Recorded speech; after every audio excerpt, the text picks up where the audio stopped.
কারো মরণ নিজের ঘরে হয়, কারো মরণ বাবা হাসপাতালে হয়, কারো মরণ উসমানীতে হয়, কারো মরণ বাবা ঢাকায় হয়, কারো মরণ আগুনে পুড়ে হয়, পানিতে ডুবে হয়, শত্রুর হাতে হয়, ট্রেনের নিচে পড়ে হয়, কারো মরণ আমেরিকাতে হয়, কারো মরণ সৌদি আরবে হয়, কারো মরণ মক্কায় হয়, কারো মরণ মদিনায় হয়। বাবাজি, কে কিভাবে কোন সময় মরবে সেটাও জানে, কোন জায়গায় মরবে আল্লাহ জানে। জানে কি না বলেন, কে জানে?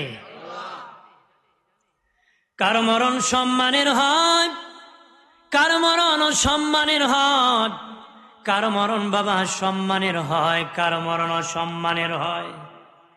কথা বলেন না বাবাজি, খেয়াল করেন, জুমাবারে মারা গেলে ইজ্জত বেড়ে যায়, লাইলাতুল কদরে মারা গেলে ইজ্জত বেড়ে যায়। বাবাজি, সোনার মদিনায় মরে গেলে ইজ্জত বেড়ে যায়, শাহাদাতের মরণ হলে ইজ্জত আরো বেড়ে যায়। ইজ্জত কি আরো বেড়ে যায়। জঙ্গি শহীদ যে জীবন দিয়েছি শাহাদাতে, তার মর্যাদা আরো বেড়ে যায়। কার কাছে? জোরে বলেন, কার কাছে? মদিনায় মরলে লাভ না লস? সম্মান কম না বেশি? আমরা দেশে হজে যাওয়ার সময় হুজুর দোয়া করুন আল্লাহ যেন ফিরে আনে। কথা কইতে আসছিল, হুজুর দোয়া করেন নবীর দেশে যেন আমারে রেখে দেয়, জান্নাতুল বাকিতে যেন আমি ঘুমিয়ে পড়ি, হাসরের দিন নবীর সাথে যেন দাঁড়ায় যায়। এই আকাঙ্ক্ষা আসেনি? জোরে কোন আছে? আমার প্রাণের বাবাজি, খেয়াল করেন ভালো করে। ও বাবাজি, মরণ একদিন পাকড়াও করবে, কার কিভাবে মরণ হবে সেটা জানে আল্লাহ। মহিলা গোলাম রেখেছি, গোলাম খেদমত করে মহিলার সন্তান হবে। প্রসবের সময় আগুনের বড় দরকার, গোলামকে ডেকে বলে, গোলাম আগুন এনে দাও। গোলাম আগুন আনতে গিয়েছি, মহিলা কন্যা সন্তান প্রসব করেছে। মরণ যার যেইভাবে সেইভাবে হতে হবে বোঝানোর জন্য বলতেছি। তখন বাবা গোলাম বের হয়েছে, আগুন আনবে। একজন দরবেশির সুরত ধরে গোলাম রে, আগুন আনিয়া যাকে রক্ষা করবে, সে যে বাচ্চা জন্মগ্রহণ করেছে, সে 100 যুবকের চরিত্র নষ্ট করবে, আর তার মরণ হবে মাকড়সার কারণে। এর কারণে? মাকড়সার কারণে। আর 100 যুবকের চরিত্রকে সে নষ্ট করবে। যুবক মনে মনে কয়, বললেই বুঝি আগুন আনবো, রক্ষা করব। ভাইরা আমার, খেয়াল করেন ভালো করে, যুবকেরা তরুণেরা ভালো করে শুনে না। তখন একটা ছুরি নিয়ে, তরবারি নিয়ে ওই বাচ্চার পেটের মধ্যে আঘাত করেছে, ভুঁড়ি বের হয়েছে। গোলাম আঘাত করিয়া অনুতপ্ত হলো, আহারে আমি মেরে ফেলেছি। এখন আমার মনিব যদি বলে, কেন রে আমার বাচ্চা খুন করতেছ, তাহলে আমি ফেঁসে যাব। আর যে আমাকে বলেছে খুন, সে জিনা করবে, 100 যুবকের চরিত্র নষ্ট করবে, আর সে মরণ হবে মাকড়সার কারণে। তারা তো খুঁজিয়া পাবো না, কি করব? দেশ থেকে দেশান্তর হয়ে যাব। ওই দেশ ছাড়িয়া বহুদূর চলে গেল, দেশান্তর হয়ে গেল, সেখানে গিয়ে ইনকাম শুরু করলো। ওই বাচ্চার মা নিজেই ভুঁড়ি ঢুকাইয়া বাবাজি সিলি করে দিয়েছে। আল্লাহ বাঁচালে কেউ মারতে পারে না, ওই বাচ্চা সুস্থ হয়ে গেছে। এই বাচ্চা কি বহুদিন পরে রে, আরে সোনার গাড়ের বাবাজি, ওই ছেলে বিদেশ থেকে চিঠি লিখেছে। সে তো দেশান্তর হয়েছিল, তার বাড়িতে চিঠি লিখছে। সে বহু টাকা ইনকাম করিয়া ধনী হয়ে গেছে। বাড়ি চিঠি লিখেছে, বাবা ও বাবা, আমার জন্য একটা কন্যা দেখো, বিবাহ করব। বাবা একটা কন্যা রেডি করেছে। ছেলে বাড়ি আসিয়া বিবাহ করেছে। বাসর ঘরে প্রবেশ করেছি। বাবাজি বাসর ঘরে গিয়ে দেখি তার বিবির পেটের মধ্যে শিলি দাগ আছে। কে দাগ আছে? শিলি ডাক দিয়া বলে, বিবি রে, রে বিবি, সেই দাগটা আমার পরিচিত পরিচিত মনে হইতেছে। কিসের দাগ রে বিবি বল? বিবি ডেকে বলে, স্বামী, আমি যেদিন পৃথিবীতে এসেছি আমাদের ঘরে একটা গোলাম ছিল, সেই গোলাম ছুরি দিয়ে আঘাত করেছিল আমার পেটেতে।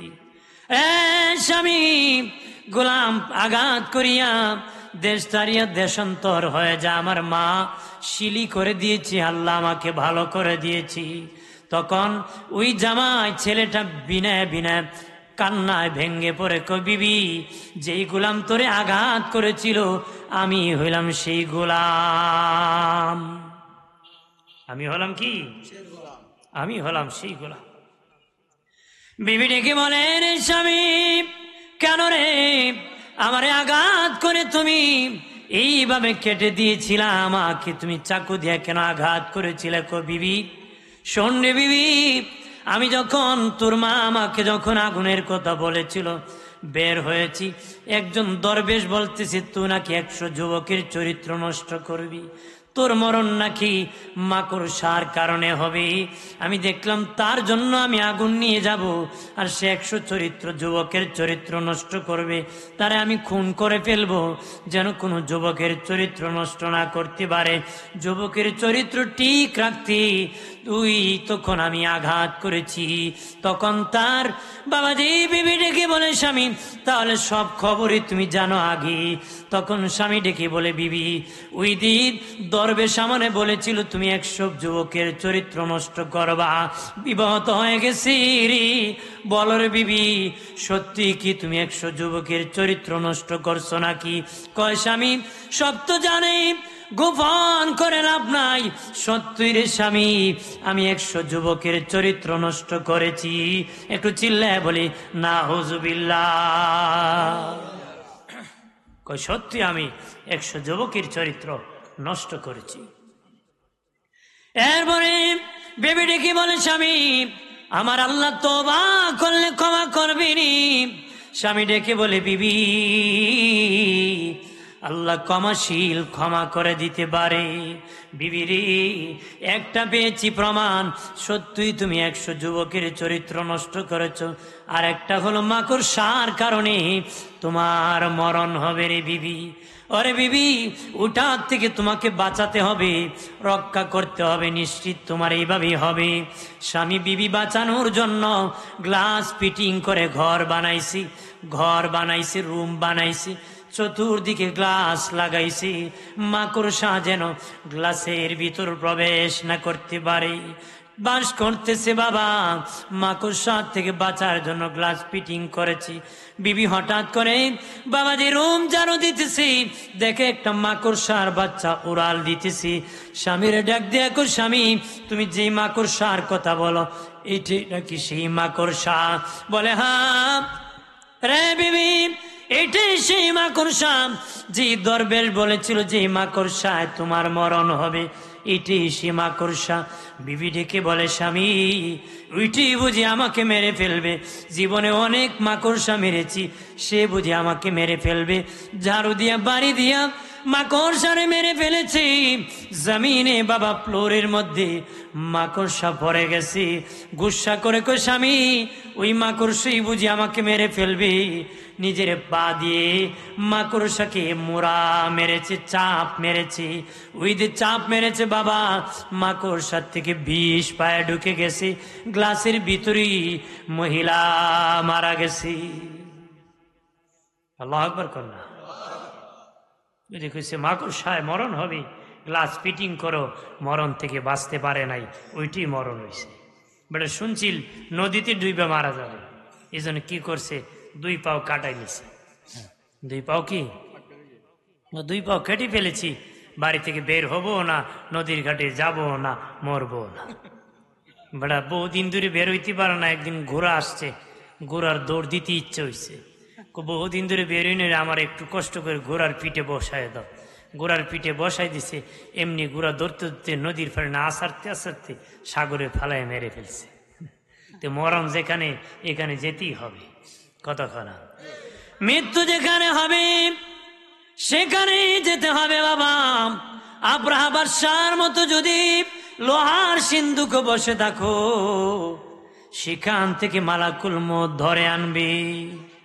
কত বাহাদুর, সাদ্দাতের চেয়ে বড় বাহাদুর তো কেউ নাই। হামানের চেয়ে নাই, কারণের চেয়ে নাই, ফেরাউনের চেয়ে নাই বাবাজি। তারাও বাঁচতে পারে নাই, পৃথিবীর কেউ বাঁচবে না রে। পৃথিবীর কেউ কি বাঁচতে পারবে? এই হবিগঞ্জে চুনারগাড়ের এমন কেউ আছে নাকি কুমিল্লা বৈশরিসে আজরাইল পায় নাই খুঁজে? প্রতিদিন আয় আপনাদের গ্রামে খুঁজে বেড়া অমুকের ফুত অমুকের ফাইনা কবজ করতে আসলাম, আছে নাকি? যখন আছে, যেখানে যাবেন সেখানে আজরাইল হাজির, কতক্ষণ ঠিক কিনা? হাজির হবে কিনা জানিয়া রাখুন এই মুমিন মুসলমান। আপনি যখন বাড়ি থেকে বের হবেন তখন আপনার সাথে বিবি থাকবে না, বাবা থাকবে না, সন্তান থাকবে না, বাড়ির কেউ নাও থাকতে পারে। লন্ডন যাবেন, একাই যাবেন, তবে একটা জিনিস সাথে আছে, ওটা হবে মরণ। মরণ বলবে না বাড়ি যা, তারপরে কবজ করব। যেখানেই সময় হবে, স্থান হবে, সেখানেই রুহ কবজ করে ফেলবি। সাদ্দাত আল্লাহর সাথে চ্যালেঞ্জ করেছিল, তোর জান্নাতে যাব না, আমি নিজে জান্নাত বানাবো। 1000 বছর কাজ করিয়া জান্নাত বানাইছে বাবাজি, 12,000 কামরা বানাইছে, 12,000 কামরা বানাইছে। এত বড় বেঈমান ক্ষমতাশীল আল্লাহর সাথে চ্যালেঞ্জ করেছি, আল্লাহর জান্নাতে যাবে না, নিজে নাকি জান্নাত বানাবে। জান্নাত বানাইছি, 1200 কামরা বানাইছি। শুনেছি আমার আল্লাহর জান্নাতি হুর গিলমান থাকবে বাবা। গ্রাম দেশ থেকে খুঁজে খুঁজে যুবতী নারীদেরকে ধরে হুর বানাইছি। ওই সাদ্দাত ওই জান্নাত যেদিন উদ্বোধন করবে, তার জান্নাতে যখন প্রবেশ করবে, ঢোকার আগে আজরাইল তারে ধাক্কা মারছে। আজরাইল কি করছে? ধাক্কা মারছে। আজরাইল তাকে ধাক্কা মেরে দিয়েছে। সে ডেকে বলে, কে? আমার চিনোনি। আমি কে? চিনোনি? এই দরবেশ তুমি কে রে? জানো না আমি জান্নাত উদ্বোধন করতে এসেছি। আমারে চিনোনি? আমি মালাকুল মউত আজরাইল। সাদ্দাতের কম্পন শুরু হয়েছে, কাঁপন শুরু হয়েছে। ডেকে বলে, আজরাইল আমি জানি রে, তুমি যখন আসবা কাউকে সময় দিবা না। আজরাইল তোমার কাছে আমি সামান্য সময় চাই। আমি 12,000 কামরা বানাইছি, 1000 বছর কাজ করাইছি, আমার জান্নাত আমি দেখি নাই। একটু মেহেরবানি করে ওই সময় আমার দিয়ে দাও।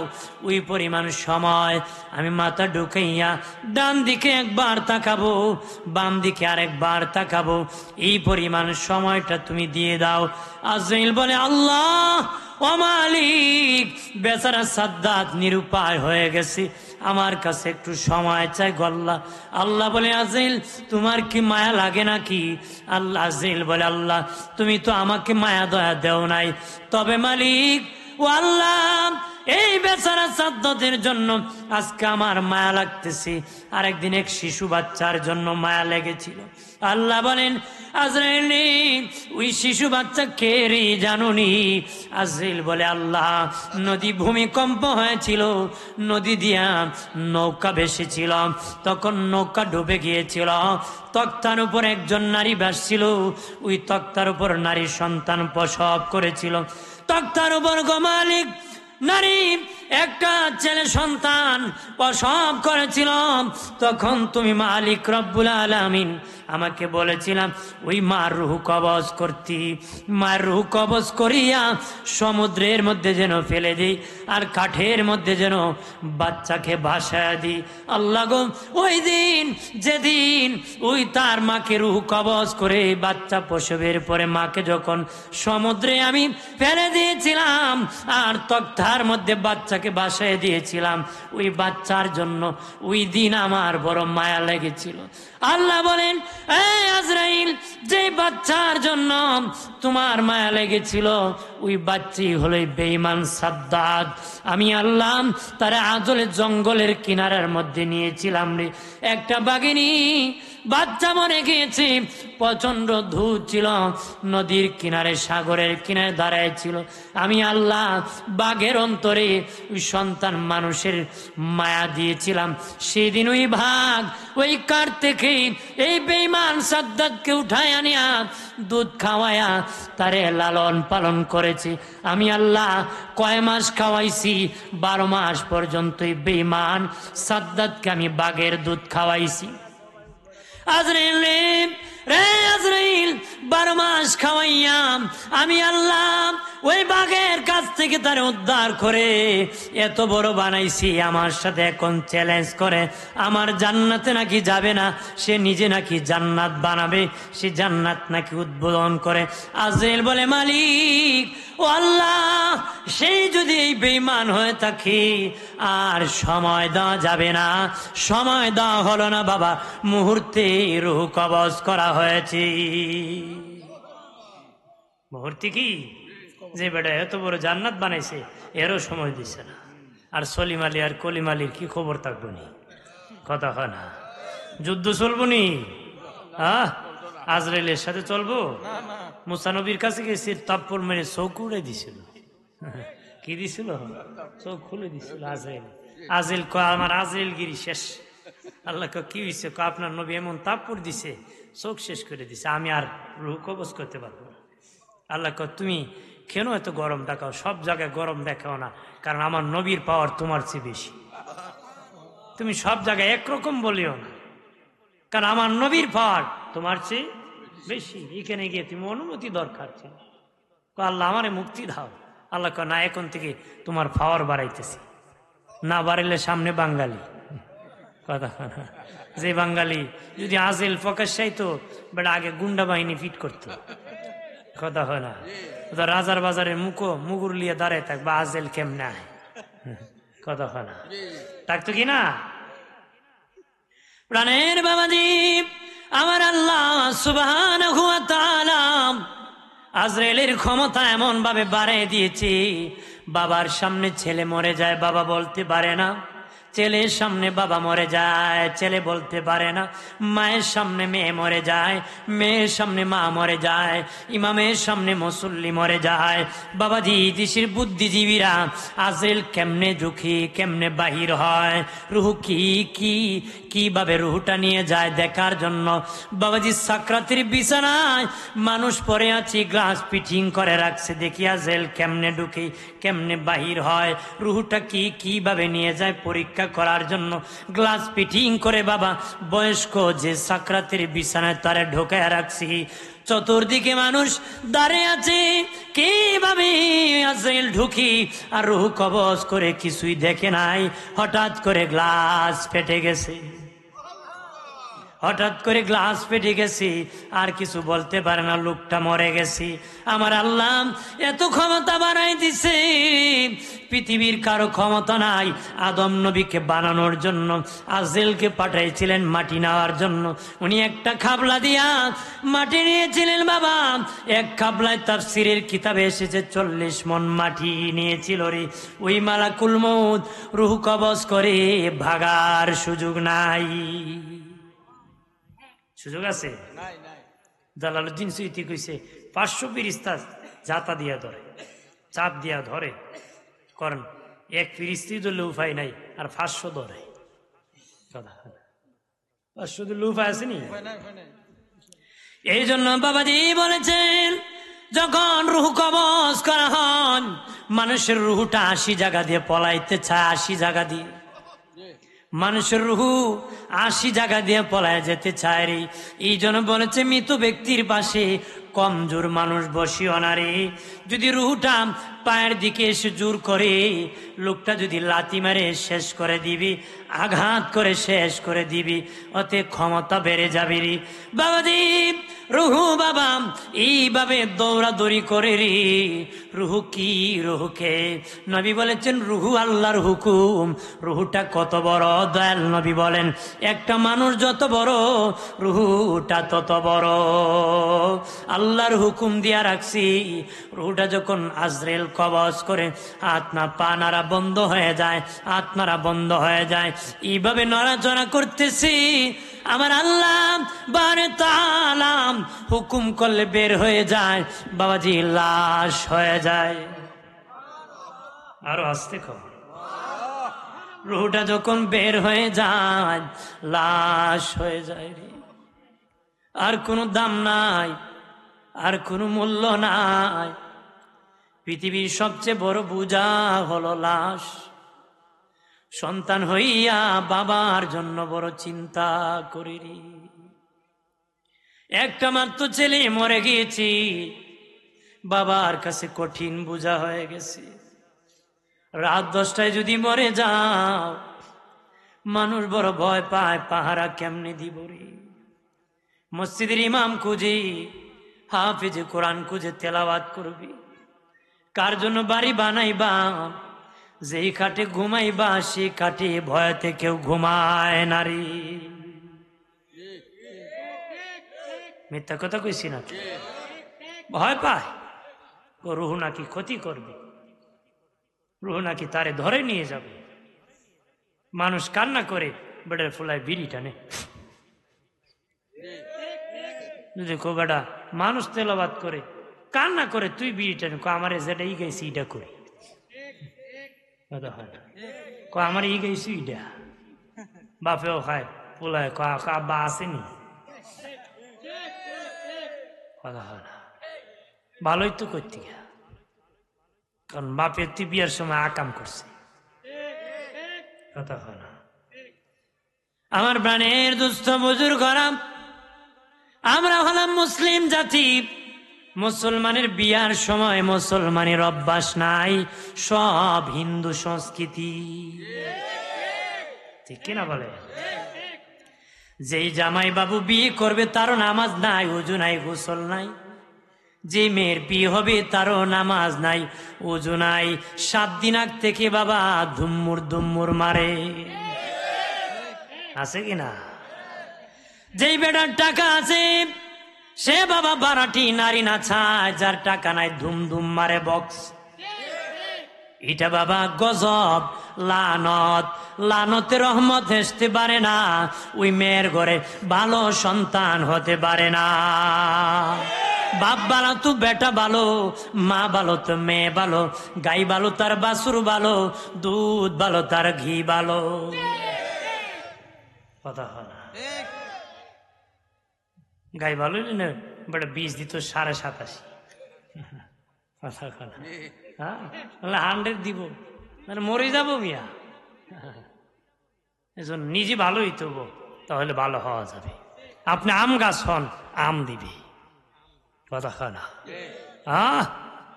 এমন দুল ভাজে বীর মধ্যে, এত অসহ্য লাগে। দিদি চাচা তোমার বাড়িতে দুল বাজে, আমার নাতি বাজায়, আমার নাতি বাজায়। বেটা ফেরিস্তা কবর বাড়ি দিব খুব, আপনার নাতি হুকুম কেনা। এই সময় আরাম লাগবো। দুরমুজ কম দিত না তো, দুরমুজ কি যে দুরমুজ দিয়ে বাড়ি দিব, নবী কইছি দুরমুজ জিন আর ফিরিস্তা মিলো সামাল দিতে পারত, এমন বাড়ি দিব। বাপের নাম ভুলাই দিব। তাহলে লাল দেখলি ফাল মাইরেন না, লাল দেখি কি এক বেটার ছেলের বাবা গান গায়, জিত্তা গেল গুঞ্জা ফুয়া, জিত্তা গেল গুঞ্জা ফুয়া।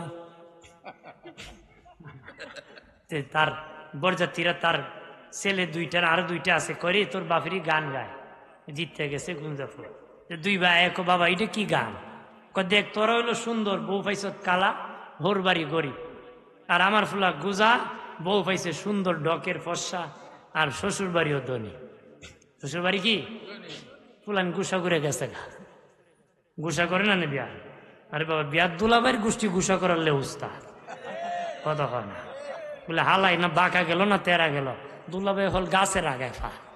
আরে বাবা, বুঝা যায় এওই বিয়া করবো আবার।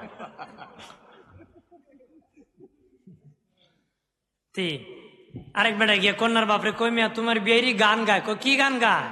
ও জিততে গেছে গুঞ্জা বিয়াইরে কো আমার একটা গান আছে, আমার একটা কি গান? কন্যার বাবা গান গায়, বুঝে যাবে বিয়াই টেল্লা নিতে, বুঝে যাবে বিয়াই টেল্লা নিতে। খবর লিয়ে দেখে কন্যার ফাউই নাই, টেল্লা সারা বাড়িতে নিত পারত। তা আপনারও ইতার লাগতো, টেললেও উষ্ট জান্নাতে যাইতে পারতেন। এজন্য দুনিয়ায় ভালোই চলতিব, কথা করা। রাগ করেন নাকি? রাগ করিয়েন না বাবাজি। ও বাবাজি, সত্য কথা বলার জন্য এসেছি, হকের দাওয়াত দেওয়ার জন্য এসেছি। মনে করবেন না, রাগ করবেন না, আল্লাহর জমিন অনেক বড়। আজকে এসেছি, জীবনে একদিনও যদি না আসি, আল্লাহর জমিন অনেক বড়, খাবারের জন্য কমতি হবে না রে। গ্রাম দেশে বলি গরম বাতি বিলাই বেজার, হক কথা হাম্মক বেজার।